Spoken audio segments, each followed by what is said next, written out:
Welcome to the Fretboard Journal podcast, where once a week we explore the coolest stories from around the world of guitars. I am your host, Jason Verlinde, the publisher and editor of the Fretboard Journal magazine. Sometimes in our little universe, we talk about precious resources. We are usually describing rare and sometimes nearly impossible to get raw tone woods that are found on our favorite old guitars, things like straight grain Brazilian rosewood.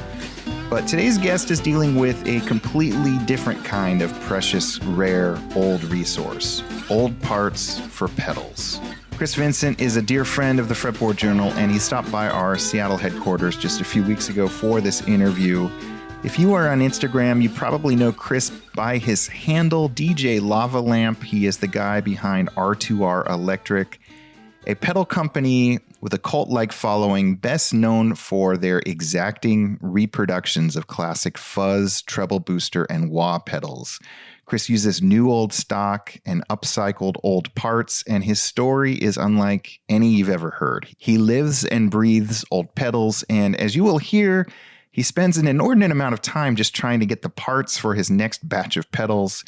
He has no interest in using new stuff. I do want to say Chris was an early guest on our Truth About Vintage Amps podcast. He was on our 50th episode. And Skip and I just had our 124th episode of that podcast and our millionth download so far. So thank you to everybody who, like Chris, has tuned into that show. And check that out if you haven't yet. We also had Chris on our Fretboard Journal YouTube channel at the very start of the pandemic when we held our virtual #FJFest. Check that out if you haven't yet. You get a little behind-the-scenes tour of Chris's old workshop. This week's podcast sponsors are Seattle's Mike and Mike's Guitar Bar, where you can not only shop for rare and vintage electrics and acoustics and effects, you can also have them fixed up in confidence. Mike and Mike's have a repair team of like 7 individuals. It is like a whole second addition to their shop. And in a relatively short span of time, Mike and Mike's has become one of the premier stores in Seattle if you are a visiting guitarist. Peghead Nation is an online portal staffed by some of our favorite musicians. They are offering you all your first month free or $20 off of any annual subscription with the promo code Fretboard when you check out. I love this site. I use it myself. Stringjoy Strings was recently on this podcast. They are now sponsoring it, and you can get 10% off your first order with the discount code Fretboard when you check out. We also have some great deals on both Isotope and Native Instruments. Check out the show notes for links to some exclusive discount codes from both of those great brands. And last of all, if you would like to support all that I do on this show, I have a Patreon for this podcast. Fretboard_journal is our Patreon. There, I spill the beans on future guests. I share bonus content. I write the occasional gear rant, and you can get ad-free installments of every Fretboard Journal podcast. It's a fun little community. It's growing fast, and I'd love for you to join us. It's only $5 a month. Now, on the Fretboard Journal front, a couple of quick announcements. Our 53rd issue is about to mail. If you are not a subscriber, don't wait too long. It will sell out. Fretboardjournal.com is how you can join us. Our next issue is going to be our most diverse to date, and I truly love it. Please be a part of independent publishing. Please support us. This magazine is like no other guitar magazine you've ever seen, and that's a good thing. While you're there, you may want to check out the other great podcasts in our lineup, including Luthier on Luthier, where we just posted a new episode, Life on the Fretboard with Michael Watts, where Michael just interviewed British folk legend Wiz Jones. Lastly, I know the holidays are coming up. If your loved ones are like mine and saying, what the heck do you actually want for the holidays? Don't forget that we have opened up our registration to our 2024 Fretboard Summit. This is our 3-day long guitar gathering in Chicago, taking place August 23rd to 25th, 2024. This is where we can geek out together, hear some of the many amazing people you've listened to on this podcast or read about in our magazine, and see some mind-bogglingly great exclusive performances. This is a gathering like no other. Poke around, read the reviews from the 2023 Summit. You will not be disappointed, and this year is going to be even better. I hope to see you there. And now, with all of that out of the way, here is my talk with DJ Lava Lamp, Chris Vincent, the guy behind R2R Electric. Chris, welcome to the Fretboard Journal. Thanks so much for having me. When did we have you on the AMP podcast? That was episode 50. Okay. I don't remember when, but it was episode 50. So that was years ago. It's been a while. Yeah, it's been quite a while. For folks who don't know your story, you're primarily were on Instagram, and now you're using Reverb, right? But you are doing very exacting, down to vintage components, replicas of famous pedals, right? Correct. Yeah, everything is. I try to get as close to the original parts. It's not always possible, but I try to, I'll get as close as I possibly can. As far as like the values are the same. Like I follow the schematic pretty to the T. But as far as like a part for part remake, I go as close as I can. And what set you down this path? So this all started way back before I'd ever even tried my hand at building a pedal. I was collecting tubes out of old reel-to-reels and vintage radios and just old stuff like that. You find it at flea markets or whatnot. And I take the tubes out and see the electronics parts in there and think, well, maybe it's still good. I'll keep all this stuff too. So I just kind of started saving it all and had a buddy build me a Rangemaster out of it because I really wanted to try a Rangemaster. For whatever reason, I'd never really tried a treble booster, and it piqued my interest and didn't want to pay the $3,000 or whatever dollars for an original one. And so I found an old OC44 and I forget what it was, an old radio or something from the UK, and had him build me a Rangemaster, and we plugged it in. And it was just like the most amazing sound I'd ever heard. Mm-hmm. And so he was the one who kind of talked me into continuing doing it. I just thought, I've got this one, this is great. Yep. And he thought it was a great idea to try to go ahead and make more of them. And so we were going to do a run of like 10 pedals. And with him building. And you sourcing parts from scrounging. Exactly. Yeah. I was scrounging the parts up, and then he would put them together. And then we were going to do 10 or something like that. And we got these really cool enclosures that were acid etched. And I think we ended up getting like 5 of them done. Mm-hmm. And things kind of fell apart and life got in the way. Because he was a pedal builder on his own. He had his own company. Okay. And I was doing like composing and like songwriting jobs and stuff like that. And, but in my spare time, I was copying that first one that he made, trying to we were going to try to do it together. And so I was trying to learn how to like copy what he did.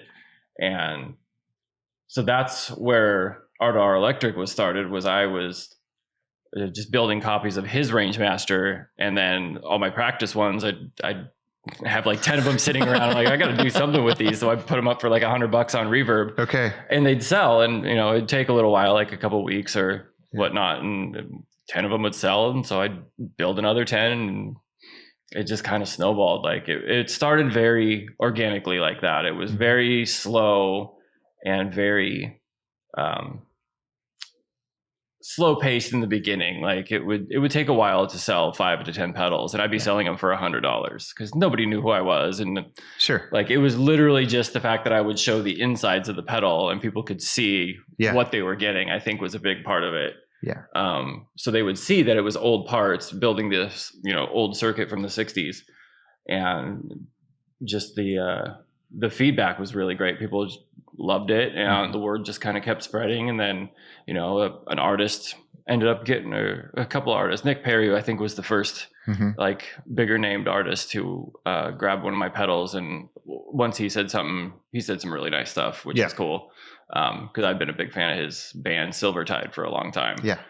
And so when that went out, like things really took off. And then Nick kind of turned on a bunch of his buddies. I think it was Mark Agnesi from Gibson. Yeah. When he got his, then it really blew up when Mark posted about it, and things went pretty crazy from there. And it's just it's kind of slowed down a little bit because I think all the like guitar guys have pretty much got something from me at this point and said something. So there isn't a lot of new well-known players that haven't already got one and said something. But it still happens. So like I still see it, like where somebody will, pop up and grab something and post something nice. And it just gets the ball rolling all over again. Yeah. But at this point, I've got a really, really loyal and awesome fan base. My mailing list is, I think, 3,000 strong at this point. And I mean, they're always there on Instagram. Every time I'm posting, there's, people are really engaged with what I'm doing, which is awesome. Yeah. It's very fun. And this all started with you going to like flea markets, thrift stores, taking apart reel-to-reels. Are you still in the trenches, like going out and trying to buy that junk? Every day. Okay. Every day of my life, you'll see me on my phone, on eBay, on Craigslist, on Reverb, constantly. I spend more time sourcing parts than I do anything else. I spend a lot of time doing that. I don't do the tearing apart of old stuff as much anymore. Okay. I've kind of moved a little bit past that. There are still a few things when I see them, I'll grab them because I know that they'll have good parts in them. Yeah. But for a long time, I would just buy anything and everything. Like, it didn't really matter. I just wanted to see what was in there to figure out what had good parts. And I've had to slow down on that. Now I mostly look for like old surplus warehouses of electronics, like going out of business and trying to sell all their stuff off. And I'll buy, 1,000, capacitors from this guy, or You just bought some crazy mother load. Bunch of transistors from a guy over in the UK. Yeah, I think I bought 200 or 300 not so cheap black glass old transistors, which are in the process of being tested right now. We'll see how they are audio wise, but as far as like testing the measurements on them, the specs look pretty good. So fingers crossed those will turn out good, because they were not cheap. So these are items that are pretty much unobtainium new. Yeah. And nothing comes close.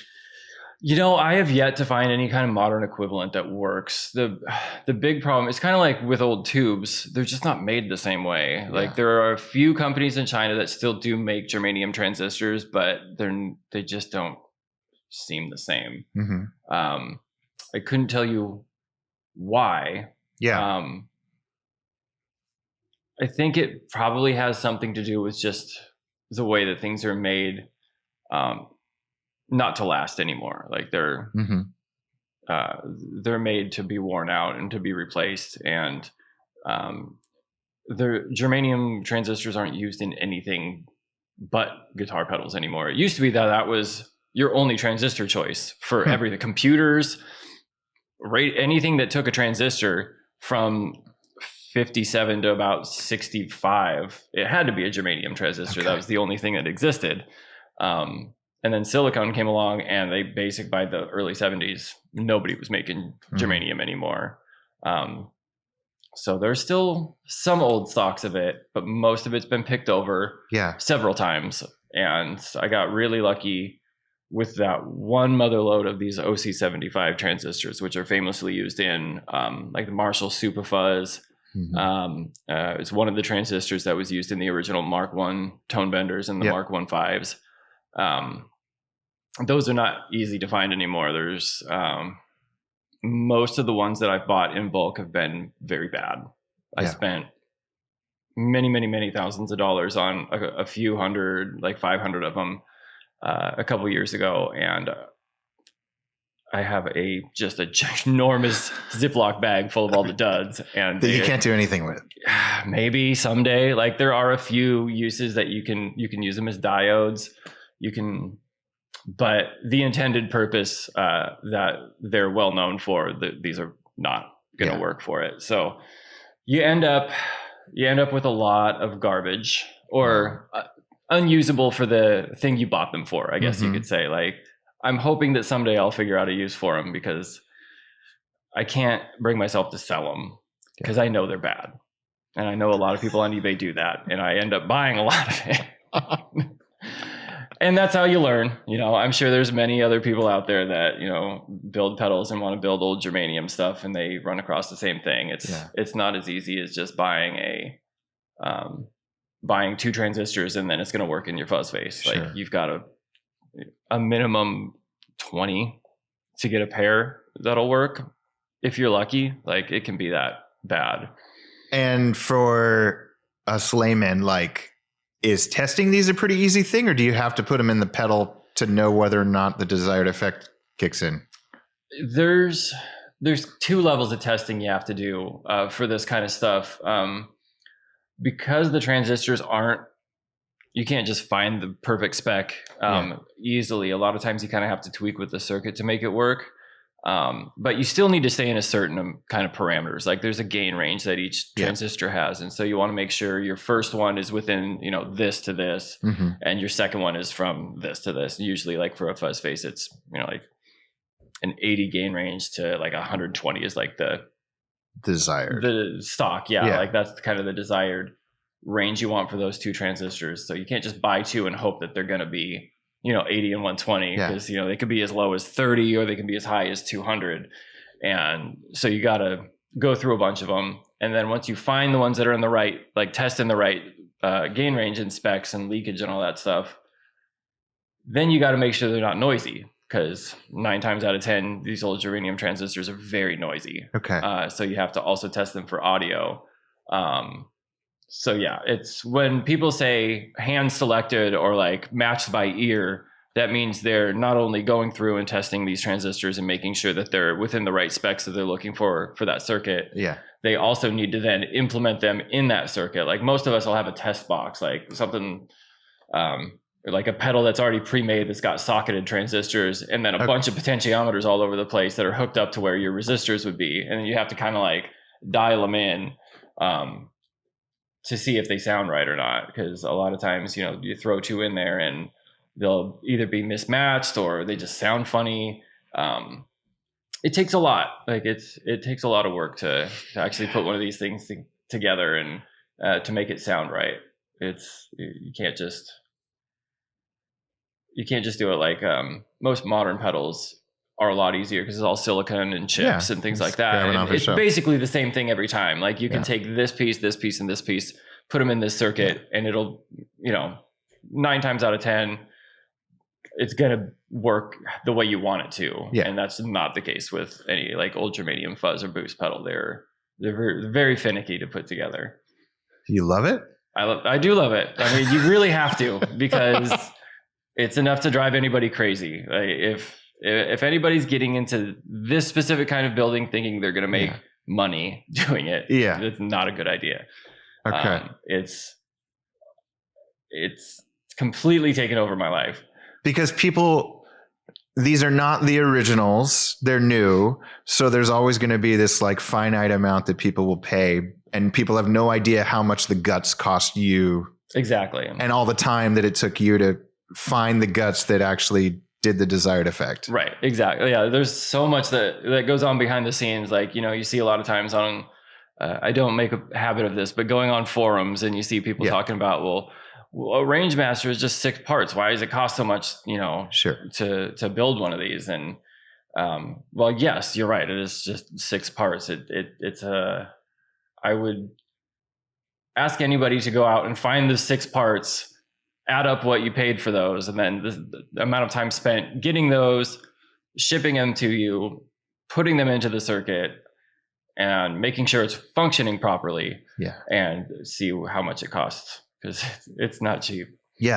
But luckily for some of us who've been doing it for a while, we've got stockpiles of parts, and we've been doing this a long time, and it does get easier when you kind of scaled to a certain point. And so I've got kind of processes in place where I can do these batches of like 50, 60 pedals about every month and a half.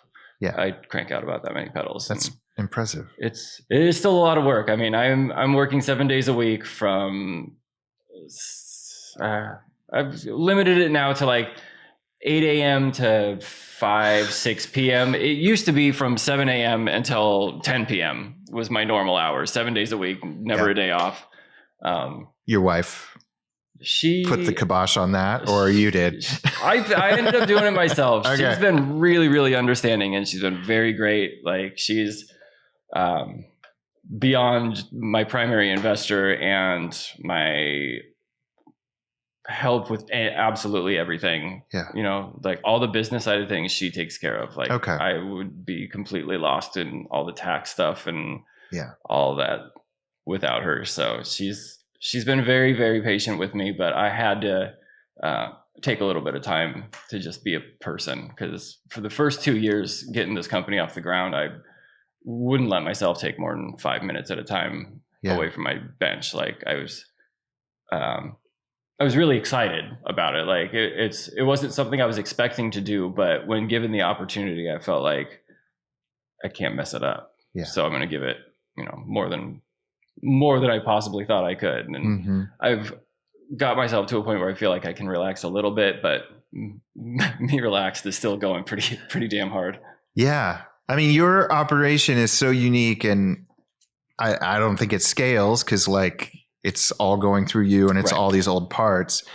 If you had to guess, like how much of if you worked 40 hours in a week, how much on average is actually soldering, building pedals versus just sourcing the parts and testing the parts that will go into the next batch of pedals? I would say it's probably 60-40 sourcing, soldering. More time spent sourcing. Yeah. I spend a lot of time sourcing parts for sure. Like and then when I get the parts, I have to test them all too. So there's all that as well. Like,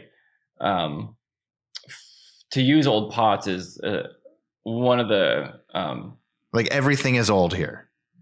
Everything besides the foot switch, the jacks most of the time. Sometimes I'll use old jacks if I've got them around, and the enclosures.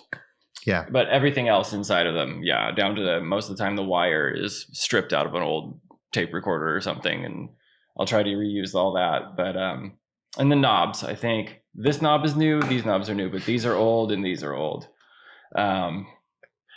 For people not watching, that's like half the pedals that I have are vintage knobs and the other half are reproduction. Yeah.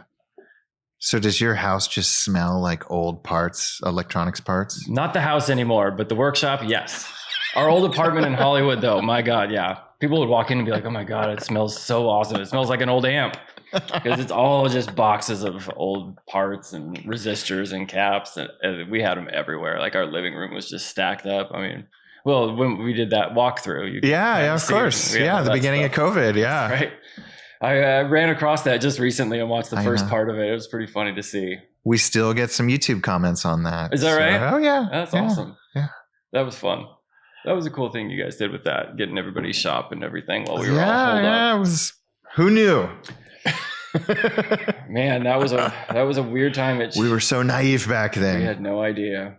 So how many different pedals? I mean, does it vary every 6 months, or are you down to kind of like these are the 3 or 4 things I'm focusing on with every batch? I try to make as many different models as I can. I usually have to limit it to about 5 or 6 different. Yeah. Maybe like 8 per drop.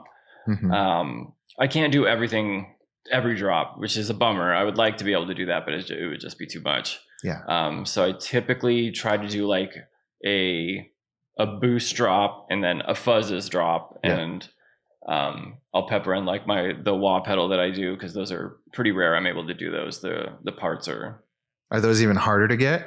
Those are tough to get. But it's not the old parts that are as tough to get with that. It's mostly the expression enclosures. For the expression pedal, there's a couple of different ones on the market, and most of them are fairly cheap and they just don't work very well. Mm-hmm. But there's one really, really nice one. It's very expensive comparatively, but they work really, really well. So I only want to use that because the other ones just had so many problems. But the company that gets them, I think they come from China, and they only get a shipment every once in a while. So when they're out, they're just out. And so I have to tell everybody, like, sorry, I can't get expression enclosures until they re-up, and it's probably going to be 5 or 6 months.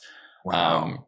And they don't tell me. I just have to like go and look on their website and then wait for it to be back in stock again. So the last batch they had, there was like 25 of them left. So I just bought them all. Sure. So I'll have a bunch in the next batch, luckily, because I'd had to limit it. The last few drops, I think I'd only had like 5 to 10 of them available per drop. And so I'll have like 20 or something in the next one, but that'll also be it until they restock again. Wow. So there's a lot. Have you explored or thought about having custom new things made specifically for your needs, or you're not at that level? I was talking to a buddy actually last NAMM, a good buddy of mine, James, who his company's called Lauren Audio.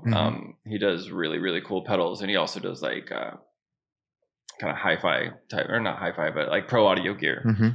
He gets his enclosures custom designed, and he's not a huge builder. And so I had spoken with him about it, and it's a matter of brain capability of having all these different things up in the air. So I have emails out to hopefully have some design work done and come up with some custom enclosures. But at this point, everything I use is pretty readily available. I try to do as many of the vintage style enclosures as I can, but they're not great they're not pedal board friendly. So I try to do both versions. I'll try to squish, the large enclosure guts into a little pedal board friendly one too, and have both of those available. Got it. And do people still just assume they're DJ lava lamp pedals? Yeah. Your Instagram handle will haunt you forever. Forever. I should have changed it, I think, at some point. At this point, I don't know what to do, because you got two names. I just have two names. Like, I think it's kind of fun because I'm not a huge company, but I'm at this point where I think a lot of people who are new to discovering me think that I am bigger than I really am. Bigger than a one-man company. But the Instagram handle is kind of funny because I actually kind of think it's cool. Sure. But you got a gazillion followers. Yeah. At the same time, I think, it's hard to take somebody too seriously when their company name, like their internet presence, doesn't even have their company name in it. Sure. Luckily, you can search R2R Electric on Instagram and my account comes up. But the at R2R Electric, while I own it, like I have it, but I just haven't done anything with it yet because I don't know if I'm not sure what to do with it. Yeah. We'll see. Maybe someday I'll just up and change it. And you've been doing this now for 5 years? 4? Yeah, going on 4 or 5 years. Okay. I think, 2020 is when I legit decided to go for making a company and incorporating. But so we were early with that video. Oh yeah. I had really just kind of decided, I had only decided on my name, R2R Electric, in January of 2020. Before that, I think I was selling them as R2R. Yeah. Because the company, like we were talking about before with my buddy, the company that we were going to be was called Reel to Reel Effects. Okay, because you're rating reel to reels. We were pulling everything out of reel to reels at that point in time. So we were going to be Reel to Reel Effects, and we had started an Instagram, and we're like posting stuff on there, and and then things just kind of fizzled out, and so I took the R2R from Reel to Reel, and then his company was called Lamp Electric, and so I just put the two together, and that's how we got R2R Electric. Okay. But yeah, that had only come around in January of 2020, and I'd been doing it for probably a year. I think the first functional Rangemaster I built was in January of 2019. Wow. Like the first one I made and plugged it in and it worked. Was probably January 2019. So a year later, it had grown to at least the point where I decided to choose a name, and then a couple months later we did the video and on the podcast. Wow. Yeah.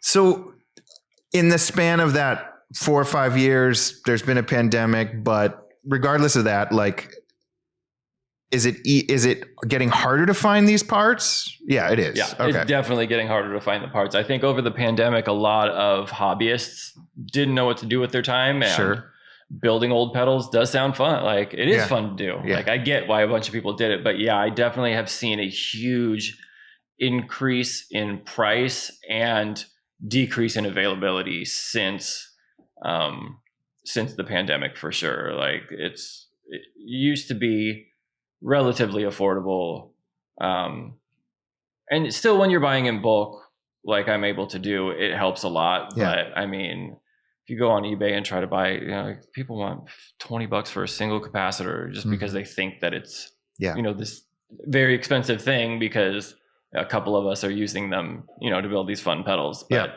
I would never, ever in a million years pay $20 a capacitor. Yeah. That's just crazy. So do you have a plan for when it just becomes so unobtainium? Not yet. Okay. But I figure I can shift from like 60s to 70s stuff maybe. Okay. But the problem with that is all the 70s, like all the old chips are even harder to find than old transistors. So I don't even know. I think at a certain point you have to make some adjustments and, you know, use some modern parts, and they can be very good. Just because it's, you know, just because it's old doesn't mean it's always the best thing for the job. So there's been a few times where I found that not only a modern replacement, but the cheaper ones end up sounding better than like the more expensive ones, which is interesting. Because the thing with all these old pedals is they weren't built with the best parts. Sure. They were built with the cheapest thing you could get. Like they were an afterthought. They sold for $10 or $5 or whatever. Like it wasn't anywhere near what pedals are now back then. So everything was made out of the cheapest thing that they could put their hands on. Like the parts in the Rangemaster are just garbage, but they do sound great. Like they do that sound very well. Sure. But it is almost impossible to find those two capacitors within spec, because they drift worse than bumblebees, and bumblebees are terrible for keeping in spec. Those things are wildly out of spec. And that's again because they were the cheapest version. The Sprague Bumblebee was the cheapest capacitor that you could buy. It was for commercial use. It wasn't for private. It wasn't for private use. So those aren't great technically, but that's what they used in the old Gibson. So it's got that sound, and people really have to have it. Yeah. So you've built this business over the span of 4 or 5 years. You've got some rock stars using your products. At this point, do you have like a little mini museum of the actual stuff that you couldn't afford 4 or 5 years ago? I'm definitely getting there for sure. Okay. I definitely have the bug, like I'm sure everybody does. I've got pretty much everything I build, minus the Mark I tone benders that I've been doing. I don't have a Mark I tone bender because they are just, I think there's like 10 of them documented in the world or something like that. They're just not out there. But yeah, I always try to at least get something, if not the actual original, as close to the actual original as possible. Yeah. So for my Mark II fuzzes, I've got a Marshall Super Fuzz, which is what that's based on.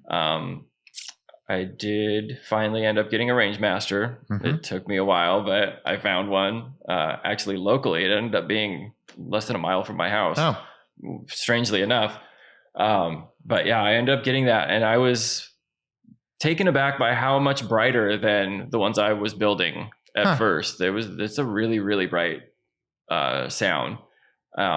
So I've made some adjustments since, and after getting the original, like it shifted a little bit, but not a heck of a lot. Like it wasn't terribly brighter, but with my treble boosters that have that 6-way switch, I've definitely gone a little brighter on the first 2 positions of that, just to like get closer to the original. Okay. So yeah, I'm getting a pretty good collection going along. I try to buy up as much stuff as I can just to be informed with it, and also I just love it. Like it's just fun to play through that stuff. Sure. Like, there's just something about old pedals that's a lot of fun, just like old amps. So when you're dealing, I don't want to steal your trade secrets, but like when you're dealing with 6, not many parts, like you said, and some vintage wire, like where can you actually color shape the sound? Like if you wanted to go darker, like what are you actually tweaking inside there? So with the Rangemaster, it's pretty well known. It's not a super insider secret. It's the mainly the input capacitor. So the capacitor that the signal is coming into the circuit from, that's what kind of dictates what frequencies are being boosted. They called it a treble booster because they weren't cutting anything. They were only boosting certain frequencies. So it doesn't actually cut anything, but it's all filtered through this input cap. And so the larger value you put there, the more low end is boosted. And so the bigger that cap gets, the more low end.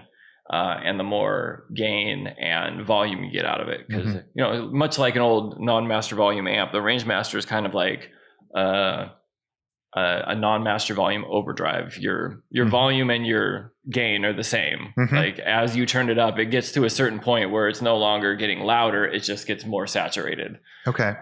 And so with that, with the larger value cap, it really lets a lot of signal through and smacks the front end of your preamp and just gets real big and fat and dark. Yeah. And then obviously the smaller you put it, the thinner and brighter it gets. Okay. So that's how you do it with that guy. So you're dealing with like cataloging extremely small parts. What is your system? Do we just have like a bait and tackle box with like masking tape and some Sharpie numbers? Okay. Yeah, basically, yeah. I've got more than one tackle box. I've got quite a few of them. But yeah, that's really what it comes down to is every time I get a big, like I'll buy, 500 capacitors and I will sit and measure every single one of them. Mm-hmm. And then they get sorted by, depending on their value, percentage wise, like with the input cap of a range master, it's a 5,000 picofarad. So I will have the ones that are 5,000, 5,100, 5,200, all the way down to whatever they go up to. And I'll base everything kind of off that first cap. And then I have kind of a formula, because I do that 6 position. It's almost like a decade box. Yeah, sure. That's the idea, is kind of being able to tailor your low end you're sending through it with the switch. And so I'll base it off that first cap, and then the second cap needs to be, X number away from the first one. And so it gives you the kind of the range. And then also I picked each one of those points to be a specific kind of sound. Like the first one's a stock range master. Got it. The next one is most modern ones use closer to this value cap just because it sounds a little bigger and beefier. Mm-hmm. It's not as bright as the stock range master. And then the modified ones, like the old Iomi modified one, nobody really knows what he used, but it's our guess on what his was. And then, you get up into like full range boost as you increase it from there, which is almost like a fuzz or like an LPB1 almost, where there's so much low end, it just kind of turns fuzzy. Yeah. Are there any other historic pedals where maybe they don't fit in with this chronology, but you're like, man, I'd really like to make some of those, or not really? Oh, I'd love to make everything. Okay. Yeah. I would, if I could, I would make every single old discontinued pedal ever, because there's just so many cool ones. There's a lot of really interesting old treble boosters that, didn't really get very popular that are really fun. A lot of silicon ones. I actually just picked up a mid 60s Hofner violin guitar that has an onboard treble booster and fuzz circuit. Like a 459? Awesome. Yeah, exactly. Yeah, 459. Yeah. Love that thing. Those both sound great. The treble booster is harsh, but sounds pretty good. I'd love to do something like that, but I'm not sure how much the world needs, all these different flavors of treble boosters. So we'll see. Sounds intriguing. We'll see. I mean, I did take a risk, maybe not a risk, but an informed risk on these guys. My new preamp pedal. It's been out for a little while now. Okay. This guy is based on an old Hofner unit that you would plug into your home hi-fi auxiliary channel to turn it into a guitar amp. Okay. Because never seen or heard of this. It's really rare. I don't even know how I found one, but I found one on Reverb and picked it up. I was told about it by a friend on Instagram who goes by Move Some Air. Okay. He works with the Isle of Tone guys over in Europe. And he turned me onto them, and it's this strange little unit that you would plug your guitar into, and then you plugged it into your radio, and it would kind of be a preamp, and you play your guitar through your tube radio. And he was like, well, maybe it looks kind of like a Rangemaster circuit looking at the schematic, and it really did. It was an OC71 single transistor boost, basically. Okay. Not quite a Rangemaster, but it's in the same ballpark. And so I had my friend Mike at Seeker Effects helped me put together a layout and add a volume control to it, because it didn't have a volume control. It was literally just you plug your guitar on the top of it and it went in, and you turned it on, and that's how you got your preamp. Okay. It turned out to be a really fantastic boost, and it's been really popular. I've sold quite a few of them. And it does all the cool stuff that Rangemasters do as far as like, boosting your signal and giving more saturation to your signal. But it's really a true kind of full range boost. So you can use it as a clean boost, or you can use it as a dirty boost. And it's really more low end centric than it is treble centric. So it's kind of like taking a Rangemaster and just flipping the frequencies. And it works really, really well. So, this was something that wasn't even a famous pedal. It was just, nobody really even knew what the hell it was. And it's ended up doing really, really well. And everybody who's got one so far has been super stoked on it. What do you call that? I just call it the preamp. The preamp. Yeah. Okay. It's based on the Hofner preamp, and they think it was probably made by Selmer in the UK back in the late 50s, early 60s. Yeah. And there's not many of them out there. My friend, I forget if he's in Germany or Austria, but he's got two of them, and I have the third one, and those are the only ones that we've seen or know of. Wow. But yeah, it's really fun and really very simple, and it definitely fits in the same vein as everything I like to do, which is old and very simple circuits, because it's what I know how to build. Do you have any interest in modern pedals and what all the boutique companies are doing? Like, do you follow any of that stuff? Oh yeah, you do. 100%. I was,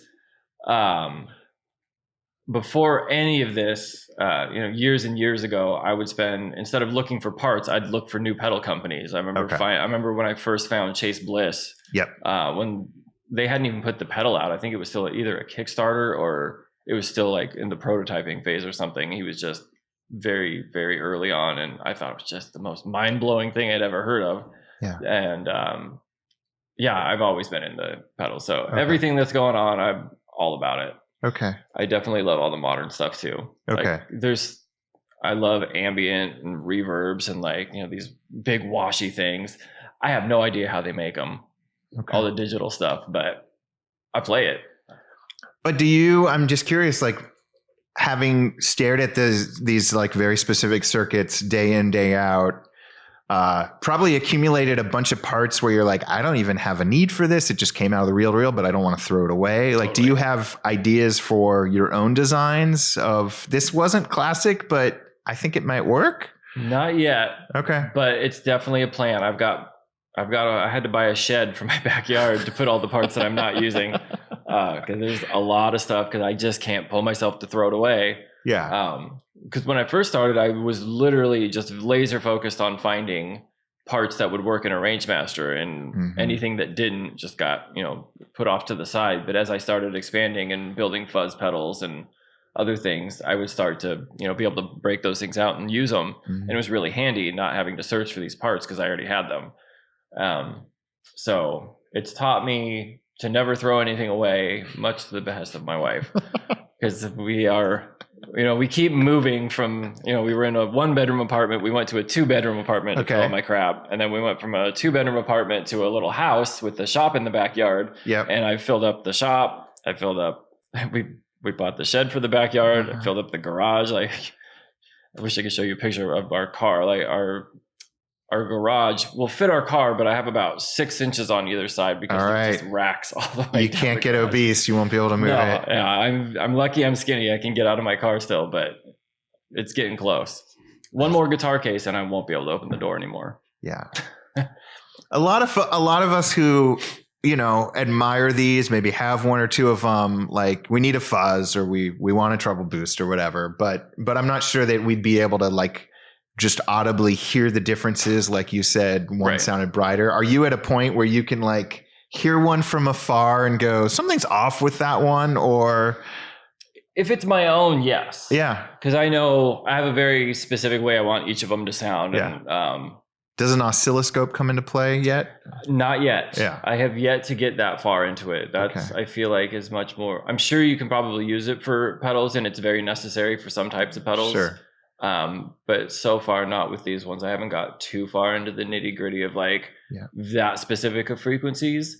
There's a bit of a leeway I lend myself for everything, like because of all the fact that they're all old parts and they're all, you know, slightly different than the next. No two are going to be exactly the same, but I have like a specific sound that I know when I hear it. So yeah, if it was one of my own pedals, I would be able to say, yeah, that's not sounding right. We once had Robert Keeley on the Truth About Vintage Amps podcast, who told an entertaining Eric Johnson story or two.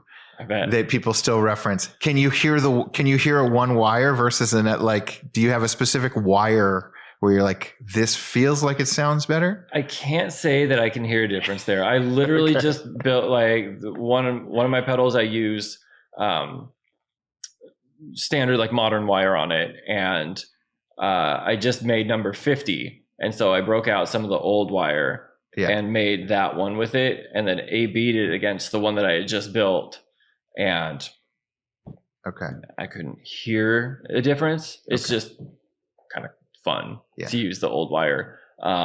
I will say, I know the Eric Johnson stories and the batteries and stuff like that. Yeah. This was a Pilot Light story. It might have been Bill Kernard. Yeah, it might have. I can't. Maybe I'm screwing up with the Robert Keeley thing. I know that I've heard the Eric Johnson and 9-volt battery stories many times, and I believe him. There is a difference. I stick with these old pedals. The old carbon zinc batteries is what those circuits were designed to run on. And I have found that when you put like a Duracell or like a new lithium battery, it sounds a little bit different. It sounds a little bit more sterile. I don't know how exactly to describe it. It's a little bit different. It's not a ton. And you know, if I had to play with a Duracell, I'd be fine. But there is a difference in like in biasing them and like being able to see what the circuit's doing between being plugged into DC power and then going against the carbon zinc battery versus like a modern lithium battery or something like that. The modern lithium batteries are a lot stronger. They don't put out the same amount of voltage, and so the bias can be a little bit off because I usually try to bias them out to work best with the battery. They're usually a little bit more voltage coming in from a DC jack or a modern battery. And so they just run slightly different. Like, again, this is so minuscule. Nobody should really care, but there is something there. There's definitely a little something there. Now, whether it's worth caring about is a different story. So right now you're in Seattle, Washington, back at home. How many of your preferred 9-volt batteries do you have stockpiled? I usually have at least 80 to 100 of them on hand at all times. All right. I try to keep them. They're not cheap. Stocked. That's a good investment. I put one in every pedal that I send out. So I always have a bunch on hand. So buying them in bulk always helps. That's where, once you can start buying, a bunch of stuff at a time, it helps. But I always try to incentivize people to use the battery just by making sure there's one in every pedal. And like we said, you have this mailing list. You've got this following on Reverb, tons of people watching you. These things sell out ridiculously fast, right? Pretty fast, yeah. It's slowed down a bit, but I mean, that's versus what it was like at the height of the pandemic, which, nobody had anything else to do. So they went really fast then. I mean, I think my record was probably like 70 pedals in like less than a minute. Oh, God. It's insane. So now it takes like a day or a couple of hours, but the bulk of them will go within the first like minute to 2 minutes. And then like the next couple of orders will filter in over the next couple of days, depending on how many I put up. But yeah, they still usually sell out within the hour of posting them. And what is due to scarcity or time it takes you most expensive product, or do you have to keep just raising the price every 6 months because it's so hard to find these parts? I really try not to do that. I've tried to keep them as level as possible. I don't put prices on any of my like website or anything because they do fluctuate, because I can't just go to the store and buy these parts from a single place. So they sometimes it's more expensive to get them, sometimes it's less. And I always try to pass that on, just because I don't want to like gouge people. I they're already expensive pedals. Like I remember being really upset the first time I spent $200 on a pedal. Sure. And my cheapest pedal is almost double that. Yeah. So I really try, just because they're popular, I didn't want to alienate people from that. Because if I had raised prices every time, they'd be, $1,500, $2,000 a piece at this point in time. Yeah. Which I couldn't bring myself to do. So I try to keep them as reasonably priced as possible while still not just driving myself into the ground. Like I've got to have them. They've got to be at least a little bit hard to get, or else I would just have a wait list of forever. And I'd love for them all to be $100 a piece, and that anybody That'd who be ever great, wanted right? one, that'd be amazing. Sure. But the parts are getting scarcer, and it really takes a lot of time. And when I do, the few times I've done the math on how much money I make per hour, it was depressing. Sad. So, yeah. I understand. Do you listen? This is after the parts have been curated and vetted, it's kind of a monotonous job, right? Do you play music? What are you doing? Like what's going on to keep yourself sane? Most of the time I can't really do music because I have to test everything and hear it. And so it's really tough to try to hear what's going on and have music playing. So a lot of the times I'll have on a podcast, or for a long time I was putting on movies, or like I'd binge TV shows and just have something dumb in the background. Nothing I wanted to pay attention to, just some kind of noise in the background. But for the most part, I mostly podcasts, mostly gear podcasts. I really love all those shows and listening to all my friends talk about stuff. It's really fun to be listening to a random podcast and have a friend shout you out, and sure. Hopefully can do the same for them when I get on some too. And but usually I just kind of have something that I don't have to pay attention to in the background, because it is very I need to pay attention to what I'm doing, and when I get distracted and I'm looking up and I'll make a mistake or wire something wrong, and so I try not to have something on that's too captivating. Skip on the Truth About Vintage Amps podcast often talks about one Weller soldering gun in particular that he keeps hoarding off of eBay. What is the preferred pedal maker's soldering setup? I don't know about the other guys, but I've definitely been on Weller. I just use a modern, I think it's the WC 100. Okay. It's not the cheapest one, but it's not like a crazy expensive one. Yeah. But I found that one works really well, and I've got several of them just because I can't afford to have one go down, so I've got backup parts for it. But it really hasn't happened that much. I think I've really only had it go out on me once or twice, and it was really just the iron part of it, which was removable, and just put a new one on there and got back to work. Yeah. So I did have one go out on me, and I didn't have a backup early on, and that was a mistake I only made once. Okay. You're in Seattle for a couple days. This isn't going to come out while you're still in Seattle. Do you have places you're going to go look for parts? Are you doing that on every trip where you're looking for some cache of great electronics? I try to make some rounds every time I'm in town. There's mostly like the Goodwills around the area. Okay. There's a great antique mall out in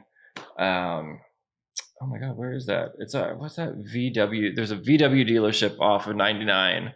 Up there by Linwood? Yeah, up north. And there's a really great antique mall out there. Al's Guitarville used to be right by it, but they unfortunately are no longer with us. But that, and then I try to hit up all the guitar shops while I'm in town. Okay. Those are always my two things. And I don't always find parts, but I usually find a guitar I want to bring home. Whether I bring it home or not, I don't know. But all right, there's been a few times I found some great stuff at that antique mall. It's pretty great. Okay. And the next batch is coming out when? Shooting for late October, early November, probably. Most likely early November. Yeah. Try to give myself a little break in between, but I'm getting close. I should be done with this current batch in the next week or two, and then start prepping for the next one. And a batch usually consists of how many pedals and how many different pedals? So I try probably 6 to 8 different models of pedal, and then I try to do 10 to 20 of each. Yeah. It all depends. My last one was a lot bigger because I partnered up with Reverb and they did some advertising for me. And so they wanted me to double or triple the amount. They wanted me to put a lot up because last time we tried to do it the batch before and my mailing list took everything before Reverb put their thing out, and then everybody complained that there was nothing for them to buy. So I put up a whole bunch this time and they didn't all sell out. So that worked out pretty well, but I have a lot of pedals to build. But that was like, I think I did 60 of that one pedal and then the regular amount for everything else. Wow. And so they didn't all sell out, but I think it was like almost 100 pedals in this last batch, which is the biggest one I've ever done. That was a lot. Yeah. I mean, is the logic behind doing the batch of the different pedals because then you only have to deal with shipping for like 1 week? Is that the reason that you don't put out a model or two every 2 weeks or whatever? I do the batch drop is mostly just for my own workflow, basically, because everything kind of comes in at once, which is really nice. I'm not real set up to have like orders kind of trickling. Well, it wouldn't work real well with orders trickling in just because I usually try to bang out everything like of the same kind at the same time. So I'll pick all the treble boosters and I'll build all those first, and then all the, this type of fuzz, and I'll build all those at the same time, just because all the prep work that goes into doing them. So it's really tough to try to do to build one and then move over to this pedal and then come back to this guy and then move over to this other guy.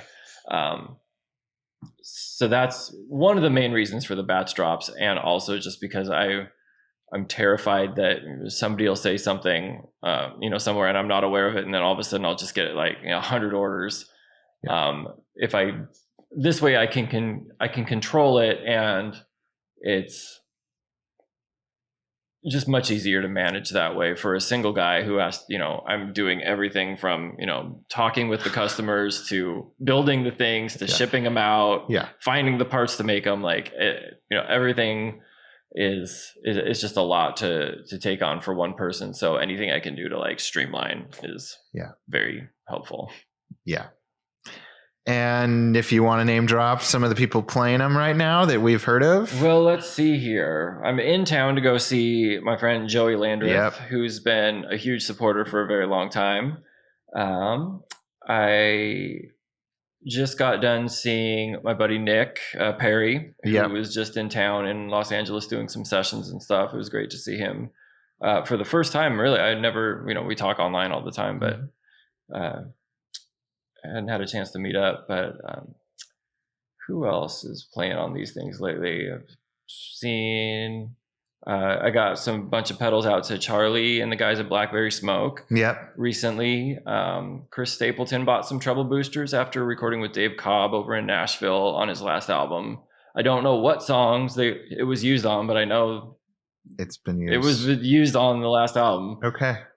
So I would like to know which ones. Scott Holiday from Rival Sons has been using stuff on his records, not touring with it, but he's got a treble booster and a couple of fuzzes that were on this new 2 album, the Dark Fighter and Lightbringer set of albums. Who else has been using my stuff lately? This always happens to me. I know every time I follow you, every time I look at one of your posts on Instagram, there's some well-known people posting. I got commenting. A bunch of really successful buddies. It's been really cool being able to work with guys that I really respect and are just amazing players. Like the fact that guys like Rich Fortis are constantly going around saying really nice things about me is been really, really cool and incredibly helpful to the business. Like those guys know what they're talking about, and it's great to have people like that supporting what you're doing. Yeah. What has this done for your music career? When you said when you started, it was because you couldn't afford, you're making music, but you couldn't afford the pedal of your dreams. Are you still playing music?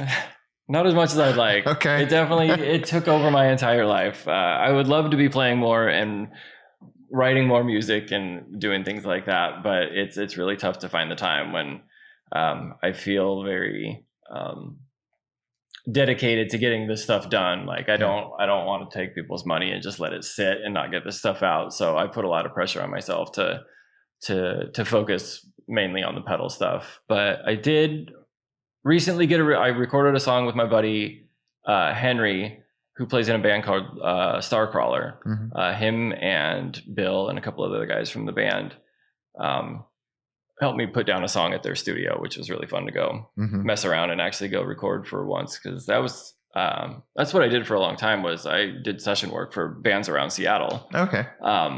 And so it was kind of fun to be back in the studio again. Yeah. Not just my little basement dungeon testing out pedals. I actually got to record some stuff. Yeah. I mean, I keep, I keep thinking like you're shackled to this desk working on testing. Like, is there any, looking off into the horizon, is there anything that you could outsource or teach someone to do? If not the soldering, then the testing, or it's just kind of always funneled through you?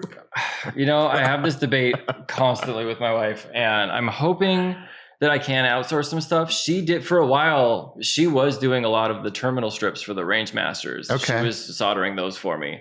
You have a great wife. She's amazing. Willing to. Yeah. She's none of this would be here if it wasn't for her being so patient and understanding.